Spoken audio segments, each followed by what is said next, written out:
That is premiumization, and you have no idea how many times I practiced saying that word before I got up here. So how is premiumization?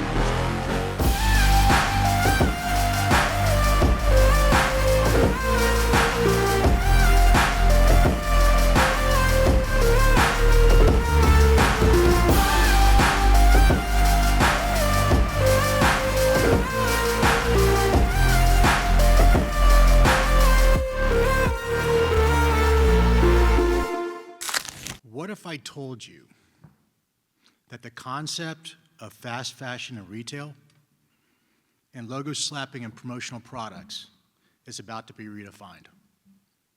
And not by mass production, but by on-demand, premium, and sustainable creation.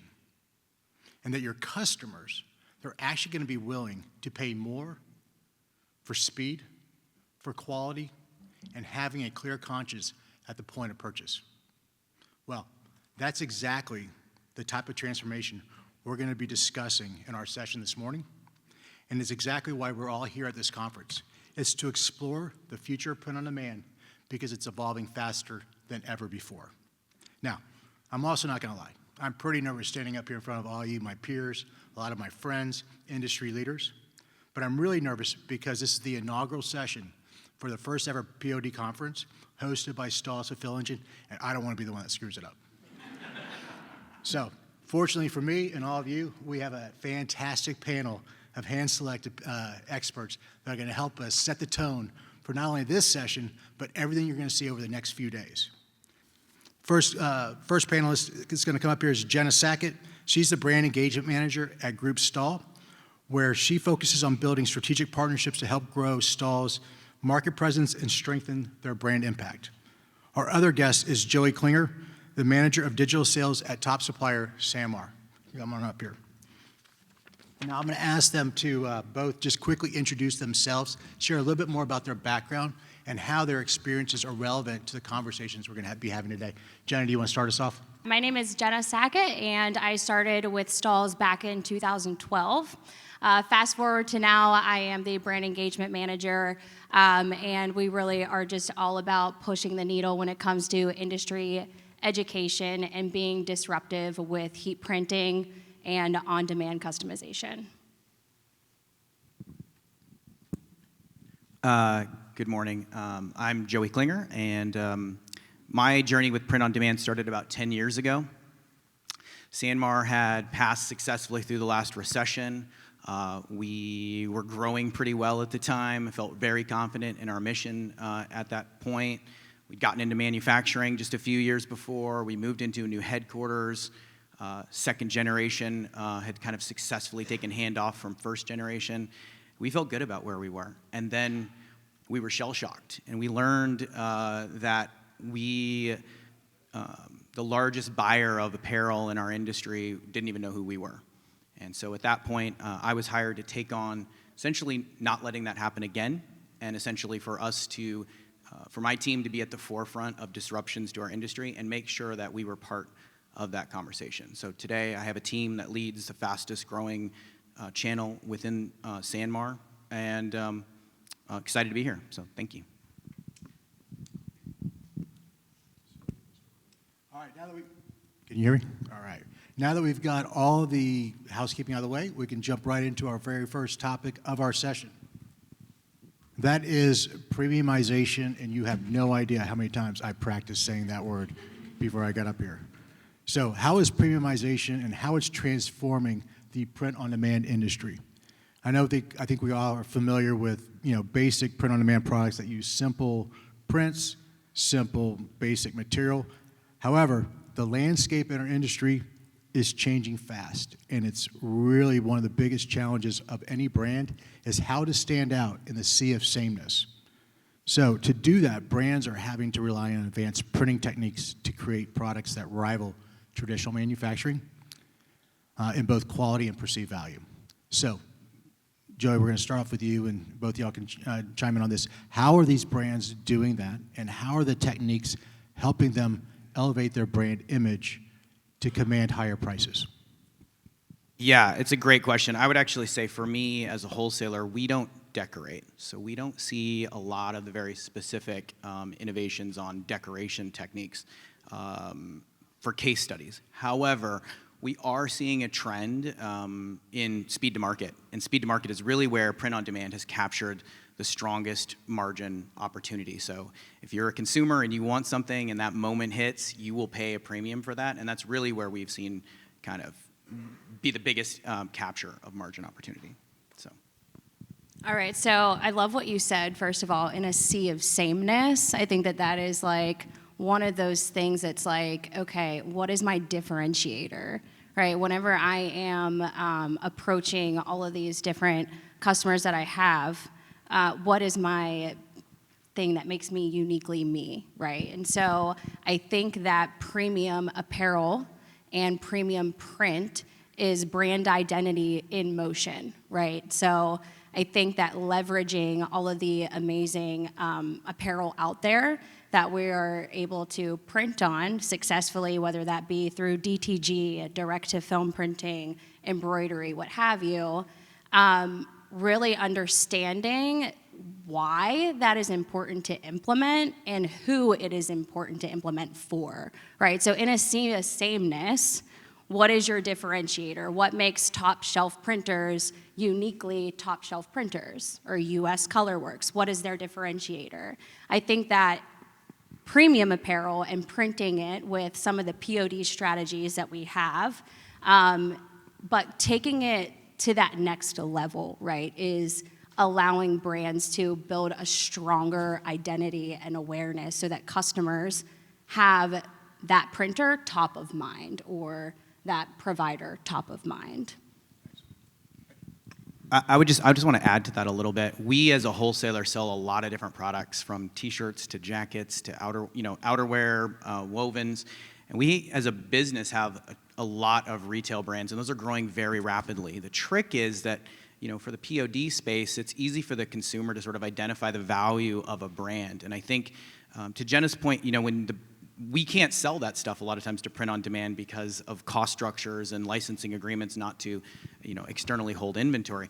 However, there is tremendous opportunity with elevating brand choice by Bella Canvas, moving away from like core product to Bella Canvas to All Made to Stanley and Stella. The consumer is becoming more nuanced in its value proposition. It understands the value of certain features like ring spun. Sometimes they're willing to buy down, but in many cases they want design features, and they are buying up. And we have seen that trend really accelerating over the last 18 months, where people are willing to pay more for what they want. Absolutely. And I think that whenever you are targeting your audience, right, that is the answer of what product you should be offering. And we have a great example. Do you have the clicker by chance? Thank you. So a great example of this is Kith, right? And so Kith actually collaborated with Coca-Cola, and they took Coca-Cola, which is a beverage, right, brand, and made them a lifestyle brand. Kith knew the audience. They knew who to partner with. They took this centuries-old, iconic brand and made it a lifestyle brand, right? And they did this through DTG technology. And they not only took it beyond just DTG, they implemented a mixed media finish with flocking, right? And so they knew their audience, and just because they partnered with a beverage company, they were able to tailor that to the people that they're selling the product to, right? So they know, yeah, DTG is gonna give me that sharp image and look and feel that we know and love in retail, but they took it a step further by putting flocking on there, right? And so by seeing Kith, collaborate with Coca-Cola, this really just exemplifies everything that we are capable of doing at our own businesses, right? And because they did this, they were able to command a higher price point, right? So at the end of the day, they are featuring this with this technology, but because they are doing it for a set group of people, they knew their target audience, they were able to command a higher price point because they knew, A, this is the premium fabric I want to use, and B, this is the print technology I'm able to use to target this audience and command that higher price point.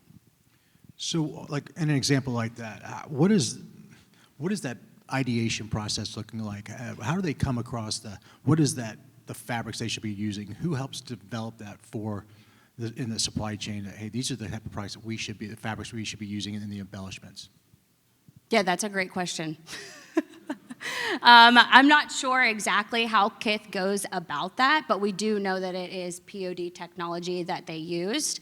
I would say that based off of their audience and, knowing who their customer is, that's how they're making those decisions. I would say the vast majority of the product that is print on demand is core t-shirts and fleece. It's ring spun. It's not a basic product. It prints better. And so that's sort of the standard. And I would say that's what's been historically driving the volume. But when you look at what Jenna was talking about here with the logo applications, the opportunity to elevate your business and the opportunity for your client is significant. One of the things I think about in the print-on-demand space is so many print-on-demanders are just printing shirts. You're not necessarily in the room talking about the ideas with the client, helping to generate those concepts. And I think, that's where I think the innovation can really, be driven in our industry, is actually getting in the room with the client, being part of that consultation process and elevating what you can do and just making sure the client knows that you can offer these things, because I think if they don't, they're just going to print a basic t-shirt. And I think there's missed opportunity in that. And that kind of drives your margin down. I think you just nailed it. It's how do you make everybody aware of, hey, this is the art of possibility. This is what we can produce, and this is why it's really important to bring in your supply chain partners and suppliers, excuse me, to be a part of that process to help select and curate the products that are necessary. And it goes beyond just apparel. I know it's really easy. Obviously, apparel is the biggest category in the industry.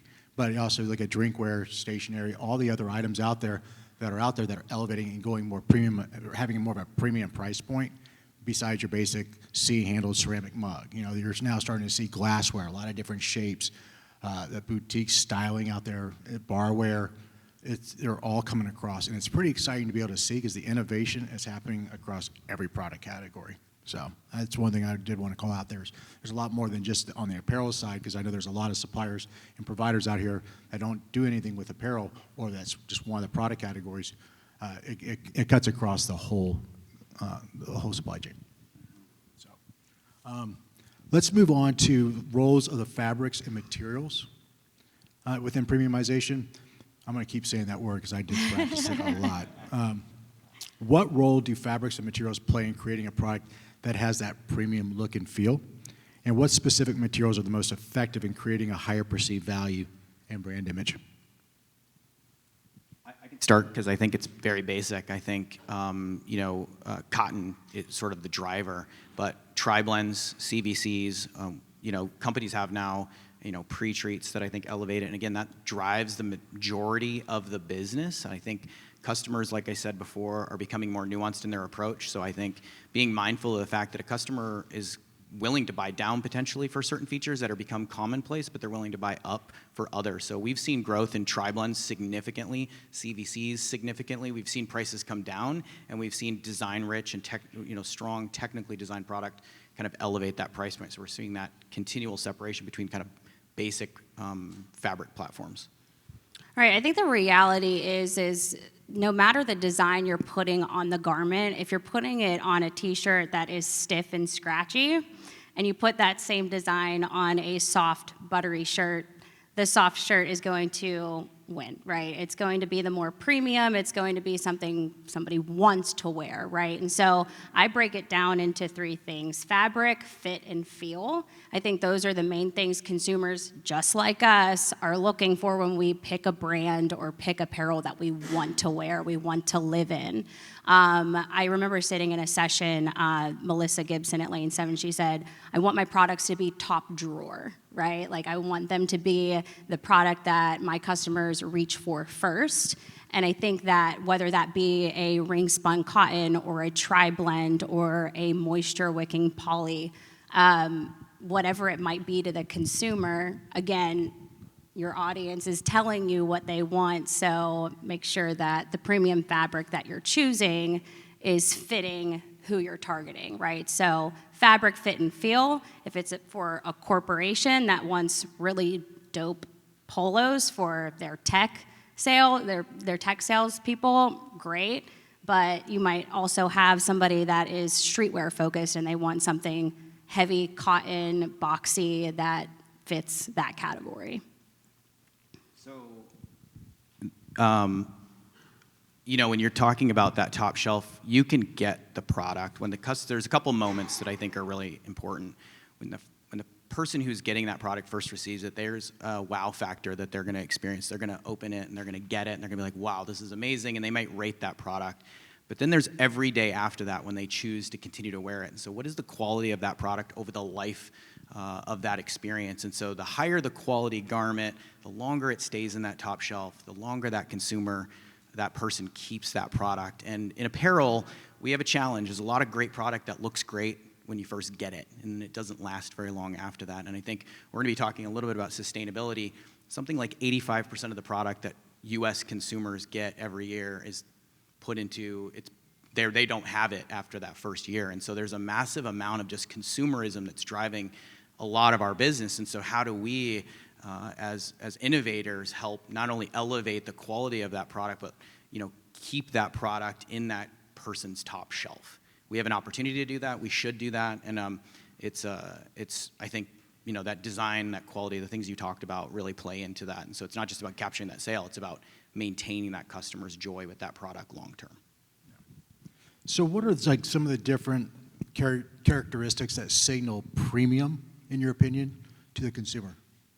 Are there certain signal drivers? On our side, it's how the transfer feels on the garment, right? So anything that, we try to tailor it the best we can so that they understand direct-to-film is going to feel best if it's not a big block print, right? And there's some workarounds around that, but ultimately, we also don't want to pair lightweight T-shirts or performance fabrics, right? Like performance fabrics, we might not want to pair with like a direct embroidery. We might want to do a patch instead. Or those heavy cottons wouldn't pair the best with a big DTF print, right? So I really feel like print finish plays a huge hand in what is premium look and feel overall whenever we're selecting our garments as well. So compatibility is key when it comes to fabric fit and feel. Is it going to fit best with the decoration method that my customer wants? And I think we can all agree that in print on demand, it is evolving faster than ever, and we're just at the beginning of what is going to be possible. And that's pretty exciting. So before I wrap up, I do have two quick thoughts I do want to leave you all with. Premium quality, sustainability, and these connected technologies, they aren't going anywhere. They're not trends. They're table stakes for where our industry is heading, and we all need to embrace them as business leaders, industry leaders, to make our businesses more successful. And this last point, everybody that knows me, this won't come as a surprise, I'm going to say it, but I'm going to say it anyways. The companies that eventually win in print on demand, they're going to be the ones that understand the future of our industry is collaborative. They're going to embrace it. They're going to be the ones that are sharing best practices, ideas. They're going to collaborate with others. They're going to help build the industry the right way. They're not going to go at it alone. We're going to work it together, and together is the key word there. It's everybody's responsibility in this room to be part of that and to work together to really make an industry that is going to grow and explode and keep pushing forward everything that is possible. So I appreciate everybody being a part of this session. Thank you all to Jenna and Joey for being a part of this. Thank you for sharing your experience and your insights with us. I know I learned a lot, and I hope everybody did as well. And I hope everybody has a great rest of your conference. Thank you all for attending.